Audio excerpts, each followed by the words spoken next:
Billionaire met school friend as waitress. Manager's jaw dropped at what happened. The restaurant was packed, the kind of Friday night rush that makes even experienced servers sweat. Crystal chandeliers glittered above white tablecloths, silverware clinked like polite applause, and the air smelled of truffle oil and money. At table 17, near the floor-to-ceiling windows overlooking the Toronto harbor, sat Alexander Hale, 42, quietly powerful, the kind of man whose name appeared in parentheses after words like net worth in business magazines. He had come alone. No entourage, no phone calls, no entourage of assistants. Just a dark navy suit, a glass of untouched Barolo, and the tired eyes of someone who had spent the last decade winning at everything except peace. Across the room, Maya Thompson balanced 3 plates on one arm and a tray of drinks on the other. 39, single mother, night classes twice a week, same warm brown eyes she'd had at 16 when she sat 3 rows behind Alex in grade 11 English. Back then she wore braids and laughed loud enough to get detentions. Tonight her hair was in a neat bun, her black uniform crisp, her smile practiced but genuine. She didn't recognize him at first. She approached table 17 with the calm efficiency of someone who had served worse nights than this one. "Good evening, sir. Welcome to Lumiere. May I start you with the specials tonight?" Alex looked up. Time did the impossible thing it sometimes does, it folded. Maya. The name came out softer than he intended, almost a question to himself. She froze mid-sentence. The tray tilted slightly. A water glass wobbled. "Alex." Her voice cracked on the second syllable. "Alex Hale." For 3 full seconds the restaurant noise disappeared. No clinking glasses, no murmured conversations, no kitchen swing door banging. Just 2 people from a small town in Nova Scotia staring at each other across 15 years and several tax brackets. He stood. Chairs scraped. Heads turned. Maya recovered first, the way single mothers learn to recover from everything. "Wow," she said, laughing once, nervously.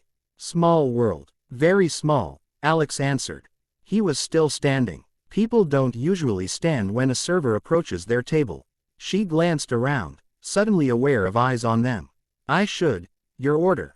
"I don't care about the order," he said, too honest, too fast. "How are you, really?" She gave him the short version because the long version would take the rest of her shift.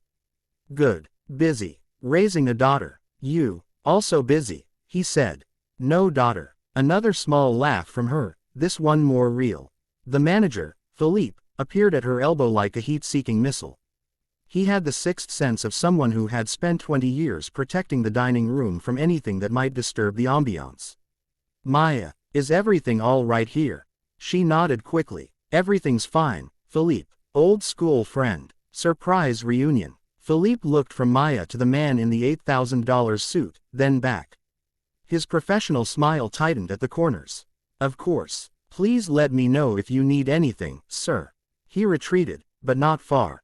Alex sat again, slowly. Maya stayed standing, order pad in hand, suddenly unsure of protocol. "I'm supposed to take your order," she said. "Then take it," he replied. "But after your shift, coffee. Or dinner. Whatever you want. My treat. No strings." She hesitated. She had to close. She had to pick up Lily from her mother's. She had to study for a psych midterm on Monday. She had exactly $47 in her account until payday. But she also had the memory of a boy who used to save the last slice of pizza for her when the popular kids forgot to include her at lunch. "Okay," she said, "after shift. If you're still here, I'll be here." She wrote down his order. Steak, medium rare, no sauce, side of roasted vegetables, and walked away feeling like she'd just stepped out of her own life for a moment. Philippe caught her near the kitchen pass. "Who is that guy, Maya?" "Old friend from high school. He's looking at you like you're the main course." She rolled her eyes. "He's not. He's just surprised." Philippe didn't look convinced. "Keep it professional. You know the rules." "I know the rules." She worked the rest of the shift on autopilot, but every time she passed table 17, Alex was watching her, not in a creepy way, but in the way people watch something they thought they'd lost forever. At 11:12 p.m., Maya untied her apron, changed into jeans and a soft gray sweater in the staff room, and walked back onto the floor. Alex was still there, Table 17 had been cleared except for 2 fresh coffees and a small plate of the restaurant's signature chocolate torte, which he definitely hadn't ordered. He stood again when he saw her. Philippe materialized instantly. "Maya, your shift is over. You're not allowed to be on the floor as a guest." "I'm not a guest," Alex said calmly. "I'm a customer who would like to buy dessert for a friend." "Is that against policy?" Philippe opened his mouth, closed it. He recognized the tone of someone who was used to being obeyed. "Enjoy your evening," he said tightly, and disappeared toward the bar. They sat. For the first 10 minutes they talked about safe things. Teachers they both remembered, the old skating rink that had been torn down, how the town now had a Tim Hortons where the video store used to be. Then Maya said, quietly, "You disappeared after graduation. No one knew where you went. I got a scholarship to MIT. Full ride. I didn't tell anyone because I didn't think anyone would care." "I would have cared." He looked at her then, really looked.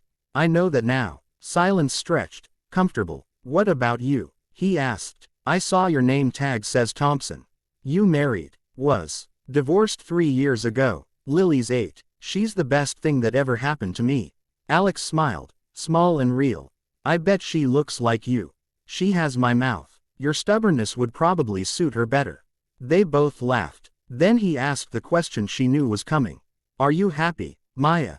She considered lying. She considered the easy answer. Instead she gave him the truth. "Some days yes. Most days I'm just getting through. Bills, school, trying to be enough for her. I used to dream bigger. Now I dream about not being tired." Alex didn't speak right away. When he did, his voice was low.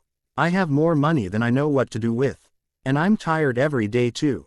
She raised an eyebrow. "Different kind of tired, maybe, but still tired." Another pause. Then he said, "I'd like to help. If you'll let me." She shook her head before he finished the sentence. "I don't take charity, Alex. It's not charity. It's investment in someone who deserves better than she's getting. I'm doing fine. You're working doubles and still taking night classes. You're not fine. You're surviving. There's a difference." Her eyes filled. She blinked hard. "I can't owe anybody," she whispered. "You wouldn't owe me. You'd just be letting an old friend do what old friends should do when one of them finally gets lucky." She looked at the torte between them, untouched. "What exactly are you offering?"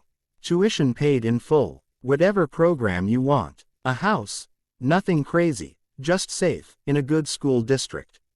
Enough in savings so you never have to choose between groceries and heat again. And a trust for Lily's college. In your name. No strings. No expectations. No monthly check-ins. You live your life. I live mine. But you get to breathe." Maya stared at him. "Why?" "Because 15 years ago you were the only person who ever made me feel like I belonged somewhere. And I never thanked you. I'm thanking you now." Tears spilled. She didn't wipe them away. "I need to think," she said. "Take all the time you need." She took 3 days. On the 4th day she texted the number he'd given her. "Can we meet? Same place. 8 p.m. He was already there when she arrived. Philippe watched them from across the room, jaw tight. Maya sat down. "I have conditions," she said. "Name them." "No public announcement. No press. No one knows except us and my mother. Lily calls you Uncle Alex if she wants to. If she doesn't, she doesn't. And you come to her Christmas concert next month. Front row. Whether you like Vivaldi or not." Alex smiled so wide it hurt. "Done. All of it." She took a breath that felt like the first real one in years. "Okay." They didn't hug. Not yet. That would come later. Philippe appeared at the table, tray in hand, 2 glasses of champagne he hadn't been asked to bring. "On the house," he said, voice clipped.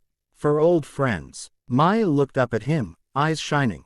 "Thanks, Philippe." He nodded once, then turned away, shaking his head slightly, still trying to understand how the quiet server he'd written off as reliable but ordinary had just changed her entire future in one conversation. Outside, the Toronto skyline glittered against the dark water. Inside, 2 people from a small town in Nova Scotia sat together again, not as Billionaire and Waitress, but simply as Alex and Maya, the way they had always been meant to be. And somewhere in the space between them, time finally stopped trying to keep them apart.